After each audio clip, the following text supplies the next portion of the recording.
Hi everyone, my name is Matt and welcome to another bullet journal productivity video. In this episode, I'm going to be showing you a new monthly and weekly layout for March. I don't do these plan with me videos every single month because there are several months in a row where I will stick with the same layout and structure, and I don't personally feel the need to just reiterate that to you as a way of creating a video for that week. I only want to do it when I have something new or updated to show you, which is the case this week. If you want to see other layouts that I've used in the past, make sure you check out the Plan With Me playlist that's going to be linked in the description and as an in-card at or in-screen card video at the end of this one. But let's go ahead and jump into this month's layout. Let me first show you how I started doing this in February. I started about a little bit into the month, and this is something a couple of these I started doing back in January that I had a very simple, let me zoom in for you. I had a very simple monthly layout where I just added the day of the month and then the day of the week. So Tuesday the 1st, Wednesday the 2nd. And then I was doing habit tracking right here, just very simple. And this is journaling, moving, reading, and learning SQL. So that was something that I set for the quarter that I wanted to do. And then I had my mood tracking. I've done different types of mood tracking that you may have seen in past videos. Let me find, see, I kind of stopped doing it last year, and then I would do it by the month. But all of these colors, even that, made it a little tough for me to stay with because I was like, oh man, I got to make sure that I have my pens handy. And that just wasn't always the case. So this made it a lot easier for me. But even the colors here, I kind of stepped away from, and it was just kind of set up as orange is okay, green is good, and then red would have been like not a great day. So skipping ahead to February, where I got into this a little bit more and simplified it even more. Still the same thing, day of the week, day of the month, some kind of event, or if there was anything specific about that day, like we had friends in town, and then my mom came into town, and then I went to California. As you can see here, I also simplified my habits. I found out that when I did these three, I had a much happier day. So just moving, reading, journaling. And these are, and just making simple X's on days that I did it. Then coming over here to the AM, PM mood, you can see I have a little key down here. So check mark for good, O for okay, and then X for nope. So you can see I had a pretty good month. I was right here sick for a few days. That corresponded with not exercising, but still did reading and journaling. The other thing that I added in was a one-line journal entry. So just one little thing about the day. If you want to see my last video about journaling habits and ways to stick with it, make sure you click on the card. There's also going to be a video link on the end screen for that.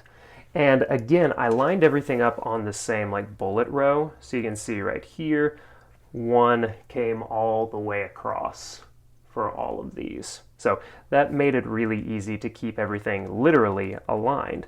So I'm going to be doing that again. Let's bring it over for March.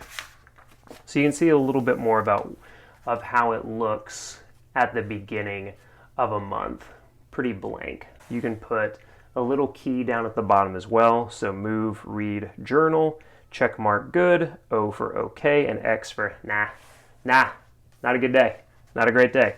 Let me show you now what I'm doing on a week-to-week basis, kind of tightening things up a little bit. Again, just trying to get even simpler, even more straightforward. So you know that in the past I've done, and this is already a little bit of a change, so this is why I wanted to make a video for you, but having an outcomes and tasks. So my objective, how it aligned with the goal and the theme. I still think this works really well. I had pretty good clarity on what I needed to be doing. And you can see like some days, now granted I had this day off, so I didn't put anything in here.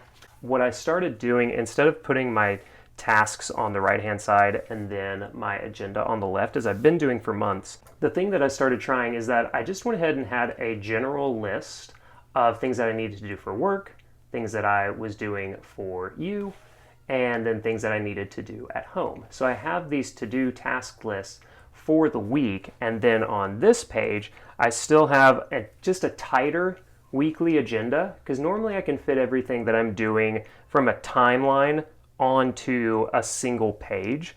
And then if I need to, if I have a task, still if I have a task that is specific to the day, even if I've listed it over here, then I will put it over on the right side to make sure that I'm seeing it in a couple of different places, just so I know, like, hey, you really need to get to this today. So friends, that's what I'm doing for the month ahead, just this simple monthly layout, month here, habits, mood, one line journal review, a little key down here, and then doing this really simple weekly layout of work tasks, vlog, home, and then my agenda on the right side. This keeps everything really simple and clear and is something that I can look at really quickly to know what I need to get done. I wanted to go ahead and give you a little preview and heads up on different videos that I'm going to be shooting for you in the coming weeks. One is that I know a lot of you love the journal reviews that I do. Check out the Clear Habit Journal one that I did recently, and also the Self Journal, both of which I really like.